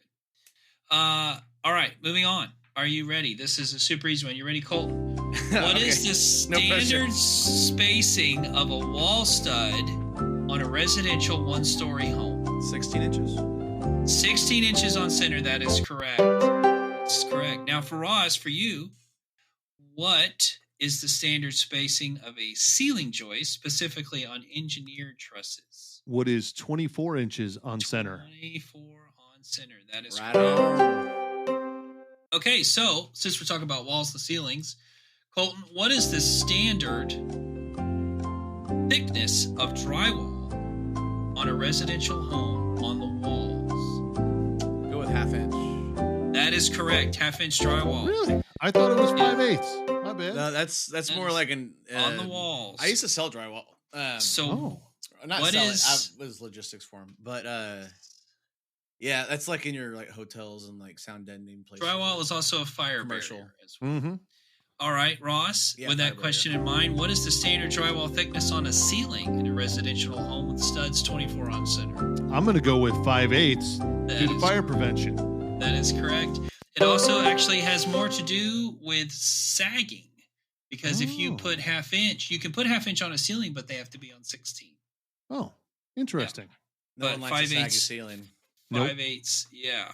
All right, moving on. How far apart should outlets be installed on a wall in the living area of homes? I'll give you multiple choice. This is for Colton. Okay, this is for Colton. Is it they need to be at least 8 feet apart, 16 feet apart, or 12 feet apart? I was thinking 6 foot, so I'm gonna go with 8 foot. That is incorrect, but you're close. Technically, that would be correct, Colton. But the minimum is 12 feet apart based on the fact that following the National Electric Code, which states that no point on a wall should be more than 6 feet from an outlet. So if you've got them 12 feet, and there should be at least one on every wall. So that should be your maximum width in between, right? Not your minimum. Correct. You're correct. You're right. I said that backwards. That 12 feet apart. So no more than 6 feet apart from any outlet. Okay. All right. Yeah, and that was something I looked up because I kind of wanted to know it. All right. Are you ready, Ross? Oh, yeah. How far can an electrical wire be from a water pipe? Is it a GFI? Oh, no, that's an outlet. GFCI, right? No, just a water line and a live electrical wire. I'm saying 6 inches. That is incorrect. You're halfway there. It is 12 inches. Is the closest. Oh, electrical you're wire. Halfway there. Whoa. Okay, so with that in line, how far, Colton, can an electrical line be from a gas meter? A gas meter. How can anything? Okay, is it 4 feet, 2 feet, or 3 feet? The minimum. Minimum distance. Okay, yeah, 4 feet. close, but no, it is 3 feet. The most, any kind of metering source for natural gas or gas, propane, has to be 36 inches. Okay. We're going to do a little bit of... Unless your electrician cousin installs Now, it. this is for Florida. This is for Florida, Ross. This is one that may be different in Chicago because of snow. What is the minimum pitch angle on a shingle roof? Is it 212, 412, or 612? And for our listeners, that means that every 12 inches, it goes up 2 inches, 4 inches, or 6 inches. I'm going to go... So for Florida, you're saying? For Florida. 212. That is correct. Ooh. I believe it's 412 in Illinois. Yeah, probably. And when you do 212, you have to double lap the felt paper. So you half lap each felt, like almost half each time. What's the maximum pet gator per square footage of home in Florida? What's the maximum what? Gator per square foot of home? Oh, I don't know. There's probably like 1 to 1. As long as you don't bring it to the gas station. Yeah. There's a lot of gators here. Okay, 2 more questions. Are you ready? Listo, amigo. Give me at least 3 of these ones that I have on here. Where do you have to put GFCI plugs, and what does GFCI stand for? Ground fault circuit interruption. Correct. Kitchen and garage. Bathroom, maybe. There you go.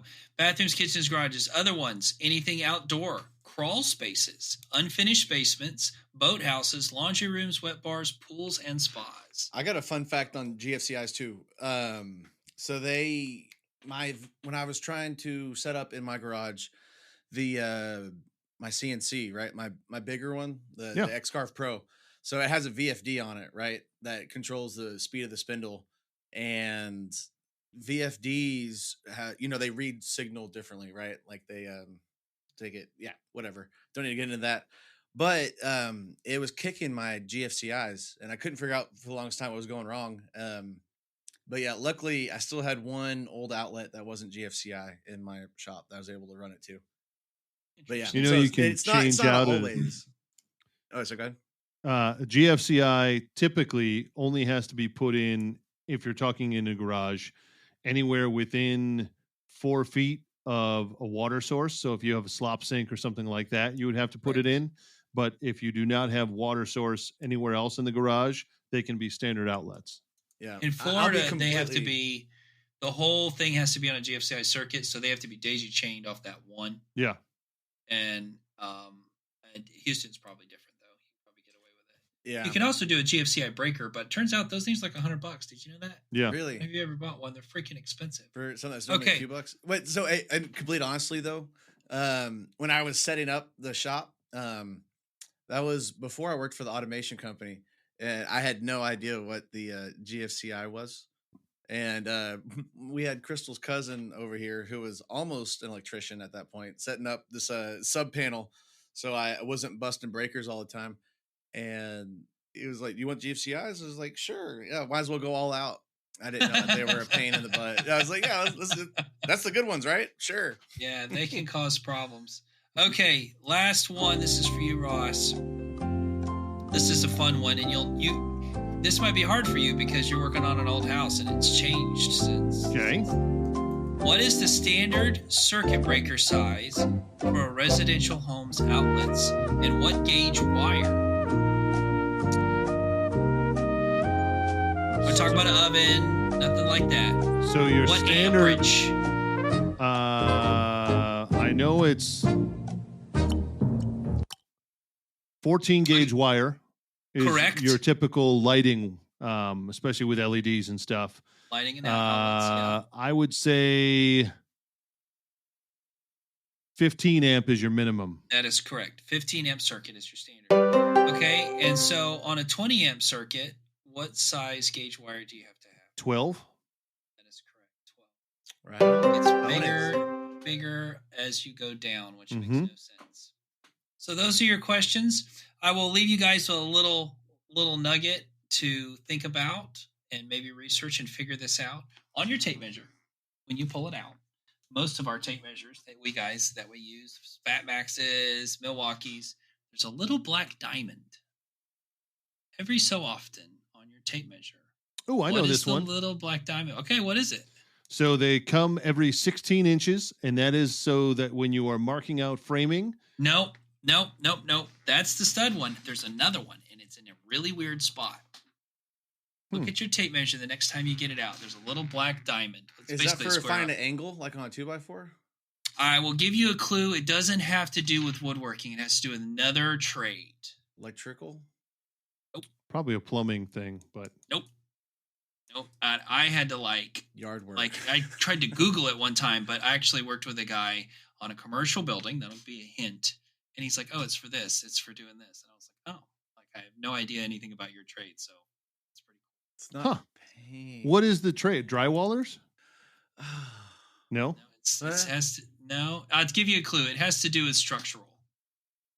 So it's mostly for commercial. Huh. It's got to be something to do. Concrete work? I mean, no. Oh. If you Google it, you'll find it. Okay. But how deep in the ground? Structural? Think about it. No. All right. I think I give up. Yeah. Thanks, guys, for playing. You guys did great. That was fun. Thank you, sir. Knowledgeable. See, now think about that list of stuff. You know all that stuff at the back of your hand, but a lot of people do not know that. It's true. I've had to learn a lot of electrical code for the city of Chicago versus outside suburban areas because you have to have metal boxes there. Yes, and you also have to, if you are doing a continuation from an existing outlet, it has to be a metal box as opposed to in the city of Chicago, because there's been some built-ins that I've put in that there's an outlet behind there, and so I put an extension ring, but it has to be a metal extension ring to come through that can then be connected in the back of the cabinet. So if somebody's putting a microwave or something in that cabinet that they can close away, it's super easy to just plug it in there, but it's wired correctly. So they do that. And in Florida, it's just plastic unless you go commercial, then it has to be metal for fire. So let me ask this on that note, on the electrical side, I see a lot of stuff on Instagram, TikTok, and what have you, where electricians are running and it's literally just yellow electrical cable and the yellow cabling houses both the ground, the hot and the neutral all in one. And here, 12 gauge, I think. Yeah, 12 or 14 gauge. But either way, white. Yes, but either way, that's what they're wiring the entire house with. And here in Chicagoland, I don't know about the rest of Illinois, but you have to have at least BX, if not coax, to house all of your electrical runs. Because if somebody is cutting through, at least they'll hit the metal first before they hit a live electrical line. Really? Mm-hmm. So when I see all the stuff on Instagram and TikTok, I'm like, none of this looks up to code. What are you guys doing? But you just can't in Florida. You just can't have exposed Romex. That's it. You could literally, if you ran a wire in a cabinet to a garbage disposal, if you just slipped some of that flexi conduit over it, they don't care. They don't care about it. That's as long as you don't have exposed Romex. It has to be behind a wall. Yeah, ours that sounds like a better way. Ours has to be at least BX cable, which is the flexible metal, if not the metal casing, if not coax, which is just the tubing, the metal tubing that you have to run everywhere. So I've gotten really good at bending coax and cutting it to size and all the things. You get the little cutter for cutting. Oh yeah, yeah. That thing's awesome. So that sounds like a really pain in the butt for remodeling later. Yes, it is. Because you can't just tap into a wire, you got to deal with all that. Correct.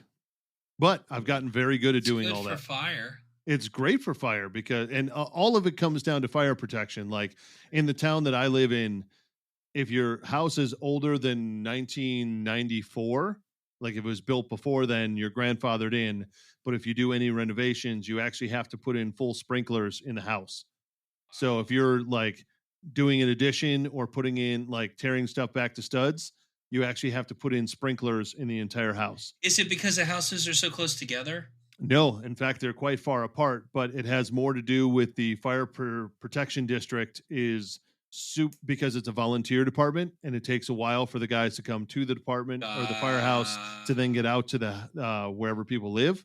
They've realized that people putting in sprinklers saved like 95+% of the houses that had them in there because it put out the fire before the fire department ever got there. I gotcha. Man. So interesting. Yeah. Yeah, even with those, I guess you got to clean out the lines every so often. And yeah, you have to have somebody come in. I think it's every 3 or 4 years.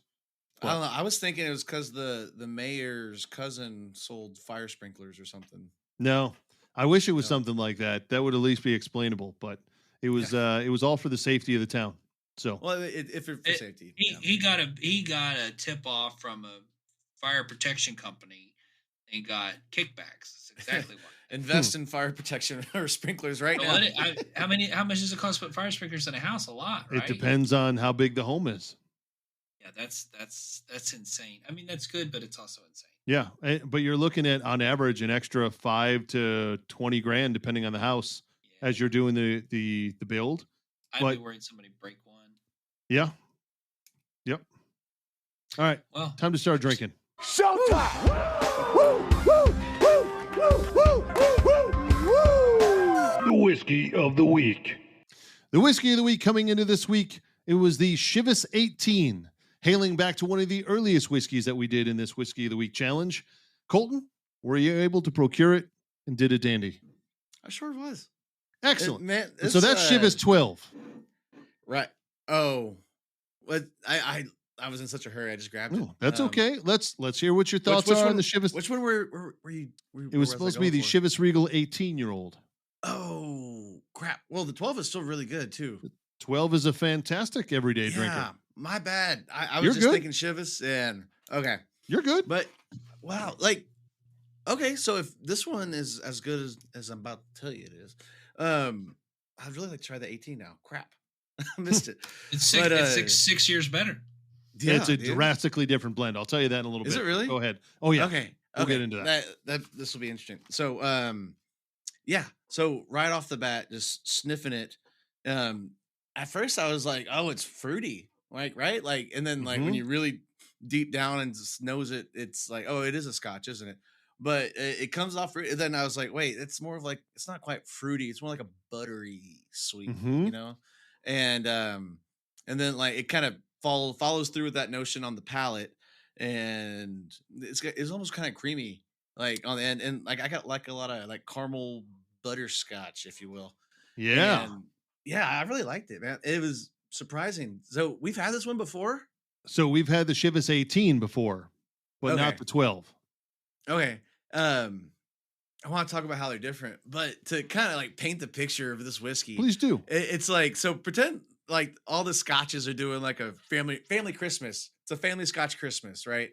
And like you got like your Isle Lefroy, who's like the rough country cousin coming in, and then like your Glenlivet, Glenmorangie, they're like the city boys, right? and then all of a sudden here's a Chivas. Chivas is the little fruity cousin, you know, he's just a little extra sweet. And but he shows up to family Christmas with a girlfriend, and it's like, oh, it's like, what are you so surprised about, Aunt Sandy? What was that about? She's like, I didn't know. But that's the kind of what this Chivas Scotch is bringing to the party. I think that's what they were going for. Yep. Yeah. So I will say two things. First and foremost, you have come an awful long way. Yes, you have. In your not only your descriptions, but also your ability to pick out flavor notes. I know. Thanks, man. It feels like the more I know, the more I don't even drink it. And it's just like, because he's comparing. Yeah. I can hear the comparisons all the time. So first and foremost, the flavor profiles in this one, there's a lot of green apple. There's an awful lot of butterscotch and marzipan. So that buttery, creamy texture is coming from that.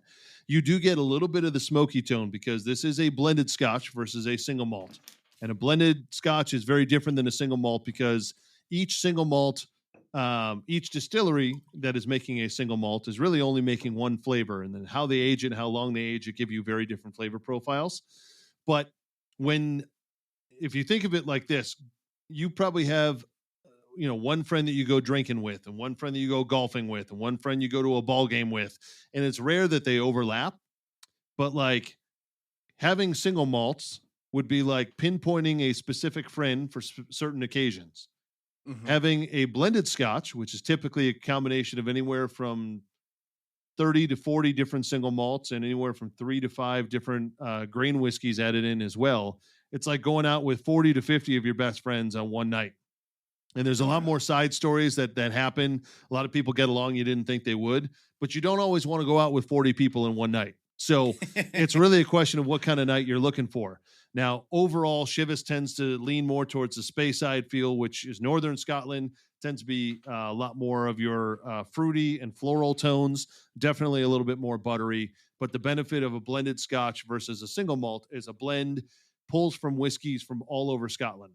So whether it's a grain whiskey or a single malt, there are aspects from all over Scotland. And for instance, Johnny Walker will actually trade barrels with Chivas Regal, who will trade barrels with Dewar's, and they intermingle between them so they get flavors from each of the distilleries that they own. But that's will get a little bit of that smoky tone. It's very light in Chivas Regal. But if you have Johnny Walker, there's a lot more because it's concentrated in the Isla region. But Chivas 18 versus the 12, it's not like it is the 12-year-old aged 6 more years. It is a completely separate blend. The 12-year-old has anywhere from about 20 to 35 single malts, and it changes from year to year, batch to batch, because let's say there is an age range on those of everything's at least 12, hence the age range on the bottle or the age statement on the bottle. But the oldest thing could be 30 years old. Let's say 25 years ago, that distillery went out of business or cut production, and you're going to slowly run out of that product over the next 5 years. You don't want to use it all until you totally run out, and then you have this gaping hole in your flavor profile. So what they do is slowly blend out over the course of 5 years that specific single malt and blend in anywhere from 1 to 5 single malts to replace that flavor. So each blend changes from batch to batch, but the flavor stays consistent. So it's much more of an art form rather than a science project like you'd get from a single malt distillery. Now, Chivas 18 has anywhere from 40 to 50 different single malts in there and between 8 to 12 different grain whiskeys at any one time. They all range at least from 18 to about 72, I think was the oldest one in there the last time I worked with them. But the amount of flavor profiles in there in that age range, there was upwards of 85 different tasting notes, and absolutely one of the most bang for the buck complex whiskeys you will ever taste. And it's a drastically different whiskey when it's neat versus when it's opened up on the rocks, or if you just chill it down in the freezer and don't add anything to it, or if you just chill it down with water and don't add an ice cube to it, or if you put it in a cocktail, drastically different flavors across the board. So on another time, we will actually have to dive into that one, or maybe you and I will just dive into that when we're at Workbench Con or something. On. So, man, I have some questions. Okay. So you'll have to excuse my ignorance with all of this. You're good. So your first thing that you talked about was these flavor things, right? Yes, so flavor notes. Buttery, fruity. Are they achieving these on purpose? Is it the aging? Because I mean, there's only a certain amount of ingredients, right? They're not putting artificial flavor in it. So in Scotch whiskeys in particular, single malts in particular, it is made of 3 ingredients. They are water, malted barley, and yeast. That's so how are they getting? So it's a couple things. What is causing that flavor in there from the same ingredients? If everybody's using the same thing, how is that caused? I know that the barrels are different. The barrels are actually pretty similar from distillery to distillery because 90% of them are getting previously used barrels from the U.S. And they could have some Wild Turkey barrels and some Buffalo Trace barrels and some Jim Beam barrels and some Maker's Mark barrels. And they're kind of spread evenly amongst all the different distilleries. So on that regard, a lot of that flavor profile is similar. You get a few different notes from barrel to barrel, but as they're batching together, let's say 1,000 different barrels, you do get a different flavor profile. The biggest part of it, I mean, 70% of your flavor is coming from that barrel aging, but it has to do with conditions that it's aging in, the amount of air transferring through that aging warehouse over time. But a lot of it actually comes from the water and the fermentation with the yeast. So point of reference, Glenlivet Distillery, one of the largest distilleries in Scotland, they actually wanted to expand their distillery from having 4 stills to having 12 stills. And they literally made a replica distillery because they didn't want to stop production at the current facility. They wanted to make a replica distillery as close as possible to the existing one without stopping production. So they made the exact same stills down to the dents in the sides of the stills. And everything was exactly the same. And they just made more of those stills. They were pulling from the same water source. They were doing everything the same. But even though everything was the same and it was right next door, and we're talking a distance of across a city street proximity, they couldn't make the same whiskey at the new distillery as they could at the old one. And it had to do with the mineral buildup in the 200-plus-year-old pipe that was drawing up water from their water source. You couldn't just go to Lowe's or Home Depot and get that same mineral content in a new pipe. So what they ended up doing is turning that new distillery into a gift shop and production facility for a few other things. And then they moved all those new stills to an addition they put on the existing distillery so they could still get water from the same spot. Now, every Scotch whiskey still, there are 2 main types of stills. You have your wash still, which is your something that's come right out of the fermentation tank, and that's the first distillation, and then it goes into the next tank, which is the spirit still. It does that dual distillation process.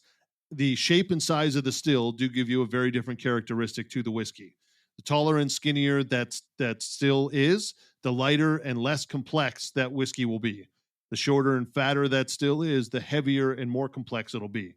If you think of it like a stadium, so let's say the Buccaneers Stadium in Tampa Bay.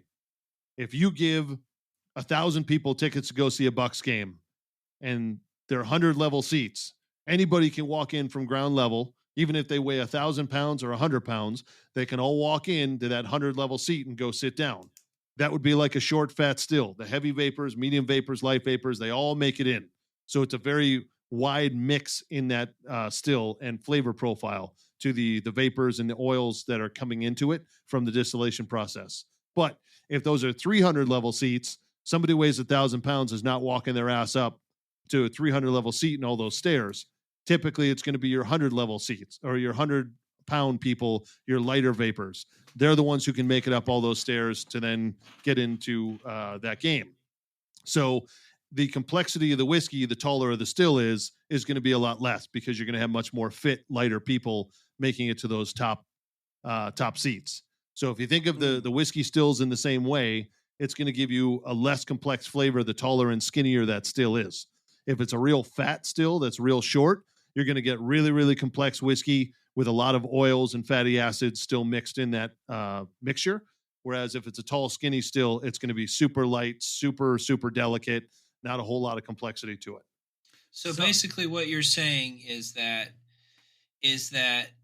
in the way that they are mimicking these other flavors that have nothing to do with what they're putting in it, like fruit or butterscotch or coffee or black pepper or whatever it is, smoke.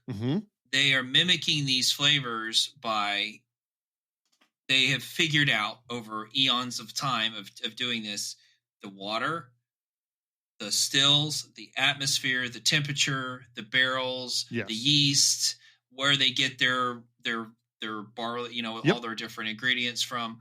All of those things contribute into the flavor profile. Contribute to creating this flavor that we taste as something else on Earth. Correct. Whether it's like whatever, scientifically, those molecules, we taste those same molecules, and they. I guess I'm trying to get to like how is it? So it's why. Like you said earlier, asking why. Butterscotch. Yeah. You didn't put butterscotch in it. How can you taste butterscotch in something that doesn't have butterscotch? So a lot of that, the sweeter tones come from a combination of both the mineral content in the water reacting with during the fermentation process with the yeast and with the barley, the sugars in the barley. And then it also has to do with how much contact those vapors have with the interior of the still, which is that copper, and it's going to impart a flavor profile into it as well. There are some things like if you smell or if you taste fresh cut grass in your whiskey, that's actually a defect. That's something called beta ethylates. It all comes down to chemical engineering and biochemical engineering, if you will. And it's all natural. A big chemistry, yes, but it's a natural occurring setup. So do you know who Jelly Belly is? Yes. The jelly beans? Yep. They have a spectro analyzer machine, several of them, and they can take anything. You could take a cotton ball. You could take a strawberry, whatever it is. Oh, look, a strawberry. They will analyze it, and it will figure out what is causing, because they figured it all out, what causes that flavor, what chemical in that causes that flavor. Yep. And then they artificially make that flavor and make a jelly bean that tastes like that. That's how they did the thing with the Harry Potter. It got the boogers and the vomit and all that other stuff. Oh, yeah. So what you're saying is that with whiskey or with spirits in general, they mimic these by altering those few ingredients, but they change the surroundings, and they figured out how that creates that same flavor. Correct. By changing temperature and yeast and just a few little tweaks. So that your tongue tastes those flavors. And you could notice that, like, is it on purpose? So like, do they initially know what it's going to turn out like? Initially, it was not done on purpose. It was done as, let's make sure that this is a quality product. And if we know that it's a quality product and it tastes good, that's all that matters. So, for instance, both Chivas Brothers and Glenlivet both had grants, if you will, from the king or queen at their time to be able to supply the Royal Navy or Royal Military as they expanded around the world, because the whiskey that they were putting into the barrels was actually safer to drink than the local water wherever these soldiers were going around the world.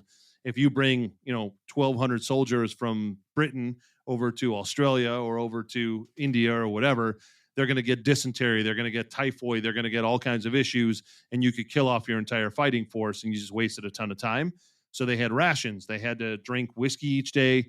That was going to be their hydration, and they also fighting off some local bugs. And they also had to drink gin to fight off scurvy. They would put citrus into there, and the citrus was to cover up the flavor of the bad gin. But that's actually where the expansion of those spirits went all around the world. It was mandates. Right, but like when Old Elk, yeah, like when Old Elk makes like their rye, for instance, when Old Elk makes their rye, I know we talked about this one time tonight, but like they make their rye, like, and he loves like Colton, that's like his favorite thing. Yeah, so I like it spicy. When they decided to make that rye, did they know what flavors they were looking for and how to make them by changing the atmosphere? Yes. Or did they make it a certain way and like, this is what we got and this is fantastic, let's sell this now? Our master distiller in particular is kind of known as the grandfather of rye in America. He's created between 85 to 90% of all the rye that's out there in the market. But he learned years ago how to make rye correctly. It's one of the more How many years ago? So he has over 45 years of distilling experience. Okay. He and the team at what was at the time Seagram's Distillery, which is now MGP Distillery, they actually worked for a number of years trying to perfect their rye recipe, because a lot of times it would be way too spicy or very musty, and they figured out what was doing it, why. And rye ferments at a much lower temperature, and it bubbles up a lot more and foams up in comparison to other spirits. It's one of the most finicky of all the grains to ferment. And so they had to create new ways of fermentation, of cooling it, and what temperature to do it at, and what additives to not allow it to foam up from there. And there's a whole chemistry behind it. But yes, they knew what flavor they were going for. And so even on some of the bourbons, they looked at it and said, okay, I want to have as much of a sweet characteristic. I want a little bit of a spice, and that's going to be 15% rye. It's going to create that. I'm going to take everything down to the lowest amount of corn to fit in a little bit more of the smooth characteristic, and there's your mash bill for the bourbon. So I get it. Cool. I get it. Yeah. Hey, I know. I'm still getting from you that they don't exactly know. They do. How it's going to turn out. So they do know the overall caliber of what it's going to be. Yes. Right. Yes. Right. Sorry, So Colton. you're good. You're good. Sorry. I tried it again over Thanksgiving. It was recommended to me from a guy at the liquor store, and it was from California. It was called was it Redwood Empire? It is a good one. I thought it was pretty good. And when I was with Crystal's dad, what was it, Saturday? We tried it like side by side with the Bullet Rye, and I think I preferred the Redwood over the Bullet. It's got a little more depth. Yeah, the Bullet Rye, like at most bars, like they'll have that one. At least here in Houston, like so. If I'm gonna get a cocktail, I'll do just keep it easy and stay with the Bullet. But yeah, I thought it was good. I'd like to dive into it more with you sometime, maybe on here. But yeah, that was a good one. And then also for the Chivas on like giving it a number. Yep. I was thinking like a 6.6. Okay. Like it doesn't really have an X factor, like not super crazy. I wouldn't buy it again for me. I would buy it again for if I was trying to entertain a group. Or if you're at a wedding and that's the option. Oh yeah. I mean, would I order it again? Sure. Hands down. But would I buy a bottle of it for me? No. But if I was going to entertain some people who appreciate whiskeys, but I wanted to please everybody, if that makes sense. I like it. Like this one's interesting enough, and it's pretty easy all around. Whereas like I wouldn't bring like one of these crazy ryes that we've been doing. Dude, yeah. That's not a crowd pleaser. Those are going to be, pinpoint flavor profiles for individuals. So yeah. But this one did surprise me. I thought the Chivas was going to be a little more boring. Like it. I'm glad you liked it. Yeah. So the whiskey of the week going into next week, so we can wrap up the segment. And I apologize for talking so long on this. No, I think it's good. It's very entertaining. I love it. Being that you are so close to the great state of Louisiana, or Louisiana, as they say down there, Colton, the whiskey of the week for next week is the J.T. Melick Rice Whiskey. Meleck. J.T. Melick. And it is a rice-based whiskey. It has a big crawfish on the bottle. You can't miss it. But I am curious to get your thoughts on your first rice whiskey. Hey, no, man, you go down in the bar, you get a J.D. Melick and watch the football, go Tigers. Hell yeah. Hell yeah, dude. Rice whiskey. I wonder if that's going to come off interesting at first, kind of like the Abasolo that we did. Like that. We're going to find out. Mayan corn. Yeah. Think you'll be able to find it? Yeah, it's pretty available. Oh, yeah, we're going to find it in a bottle. Well, we are getting on here, so let's do a little snugget.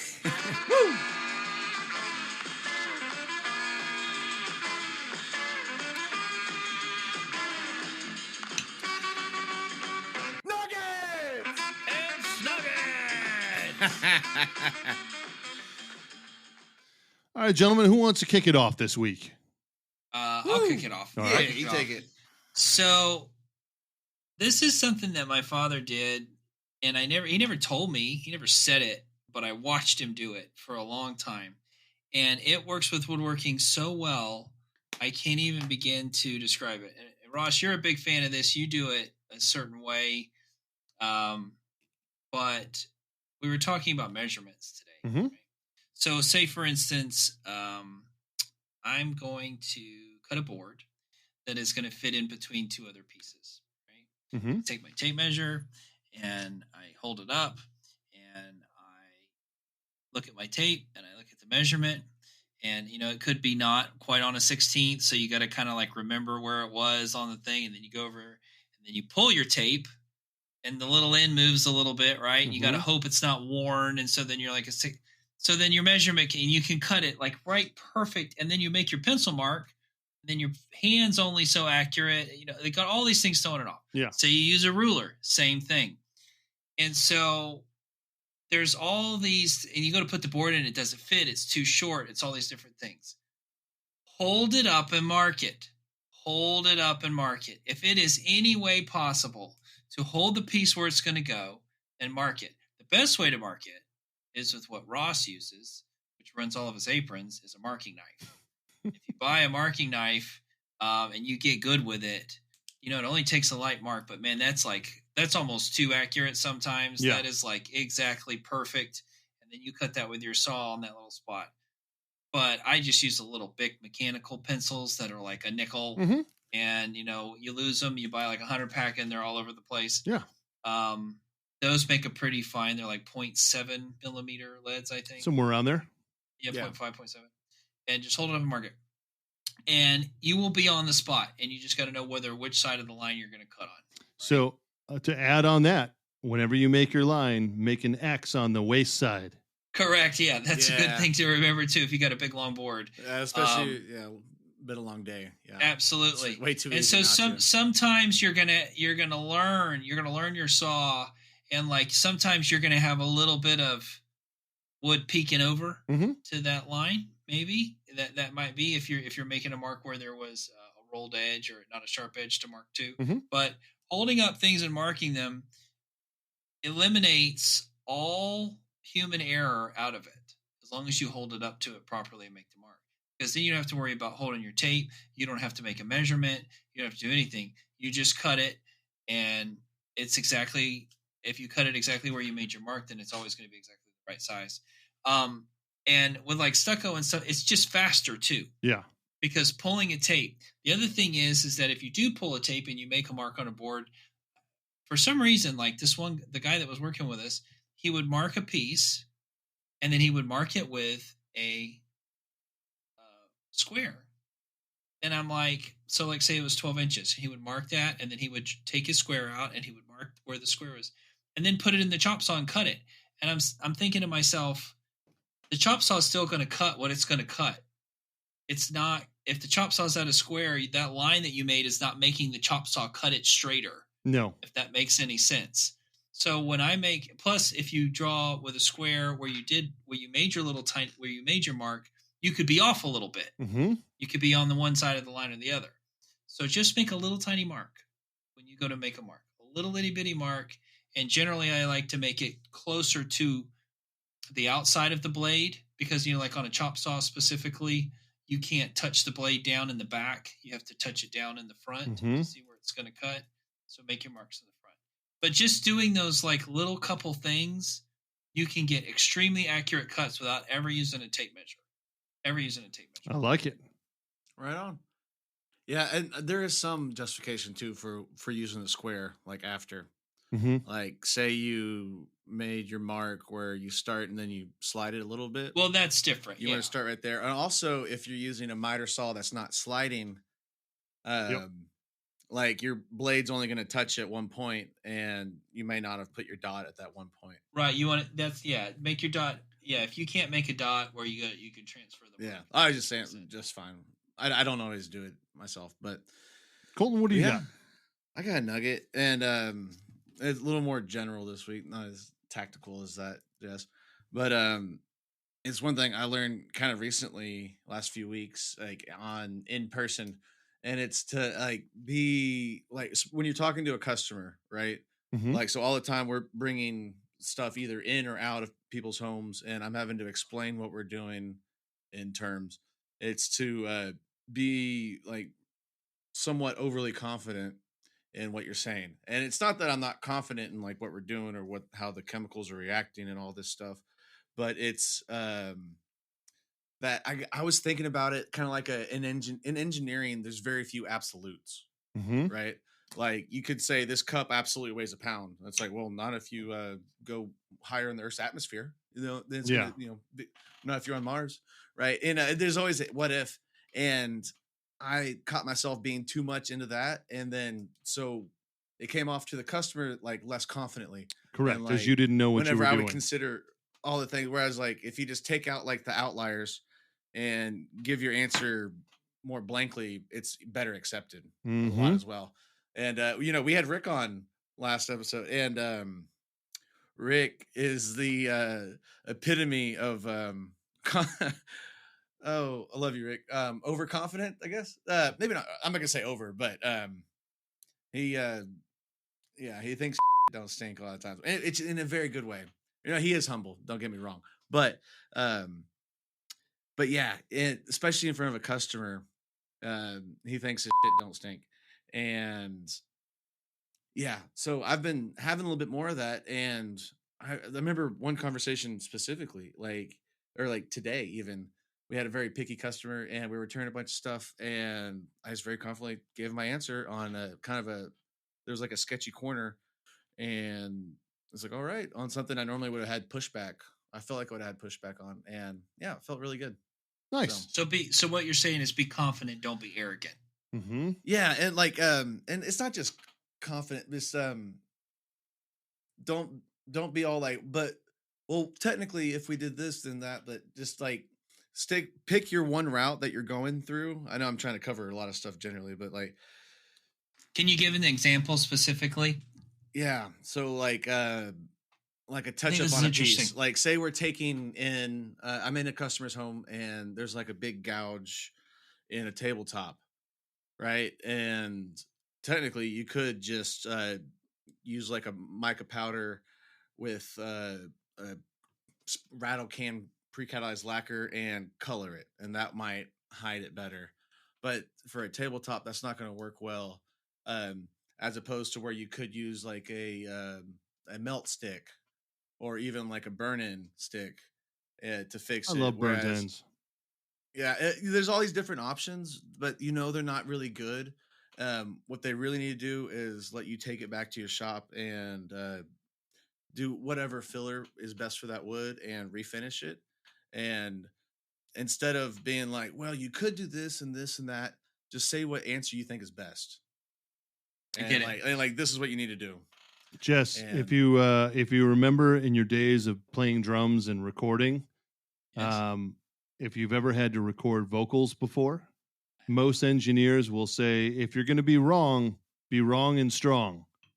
Just be confident in whatever you're giving out, even if it's the wrong note. Just be confident in it. Don't kind of like dance around it. Right. Be wrong and strong. People sense that. Yeah. Mm-hmm. Yeah. Because it's easy to tune something, even if you're given a strong note and it's a wrong note, you can tune it up. But if you're given like it's not going to go well. Trying to find it. Yeah. Oh, I got a quicker example. Someone be like, wait, so you think lacquer will adhere to this well? And of course, there's all sorts of what ifs that it might not, but you're 90% sure. Be like, yes, sir, lacquer will adhere to this. And yeah. I like it. I get it. Confidence. It's key. Yeah. Yeah. Well, I don't think customers like to hear you think out loud too much. I do that sometimes. Yeah. Well, we could do this. We could do that. They don't want to hear that. Exactly that. Yeah.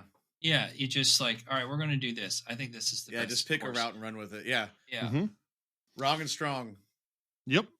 So my nugget for this week actually has to do with building cabinets, because the piece that I'm building right now is a 12-foot long set of built-ins or an entertainment center.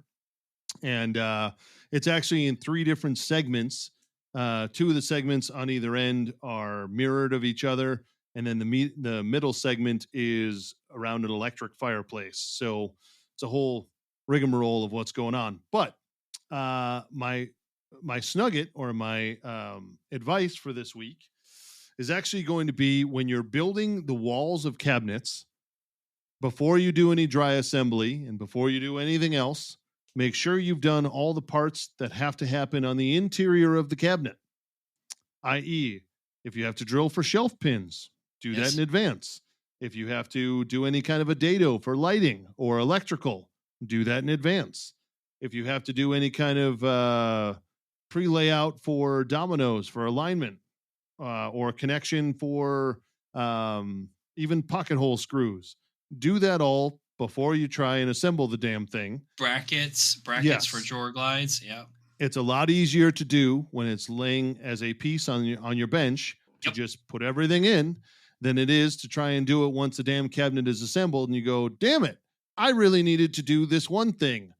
It's a lot easier to do when it's just a random piece versus when it's a pre-built cabinet and have to go back after the fact. So take the time, think ahead, think of all the steps that are going to happen, because once you do the assembly, it's a lot easier to go, bam, it's done, and I'm on to the next thing.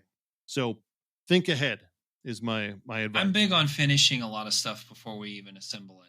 Mm-hmm. If it's painted or clear coated or whatever. Absolutely. Getting all that done before it's put together. Yeah, absolutely. And I more than likely will end up doing that as well. at least for the clear coat on the interiors, and then the exteriors will have a finish. But as you said, it's a lot easier to do beforehand. So, yeah. Wipe on poly is not the end of the world for the inside of cabinets. But it's also a lot easier to spray it. Yeah, that's true. Yeah. So that is my nugget of the week. So, gentlemen, we are encroaching on the 2-hour mark, and I think it is time to send this one off into the long kiss goodnight. Is there anything else you want to cover off on before we leave? No, this is a good that episode. wraps it up for me, brother. Awesome. So, with that in mind, to all the listeners out there, be sure to hit that like and subscribe button wherever you're listening to this podcast. And thank you very much for tuning in this week. We hope you enjoyed every second of this episode. If you didn't, please send all your complaints to our Greeks Over Everyone focused legal representation at Niki, and Portocalis' legal partners, where their motto is, we don't care what you've done. You give us any word, we will show you how it comes from Greek. No matter what you've done, put some Windex on it. It fixes everything. So even if you don't eat meat, it's okay. We make lamb. For Jess, Colton, and Ross, it's been the Beat Around the Bench podcast, and we will catch you all next time. See ya.